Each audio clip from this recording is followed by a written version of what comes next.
The slewing ring market is expected to reach about $5 billion in 2025. But here is what stands out. ThyssenKrupp leads with 16% of the market. SKF follows closely at 14%. Schaeffler holds another 12%. Liebherr captures 8% while Timken accounts for 5%. Now, that's a strong group of industry leaders. But even together, these 5 companies control just over half of the market. Why does that matter?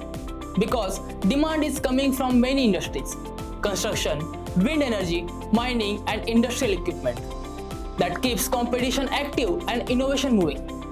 In this market, leadership isn't just about manufacturing capacity. It's about delivering stronger, more durable, and more efficient solutions for the world's largest machines. Market move fast. Your decisions need to move faster. The 360 research platforms brings analyst-authored research and AI-powered discovery together in one place.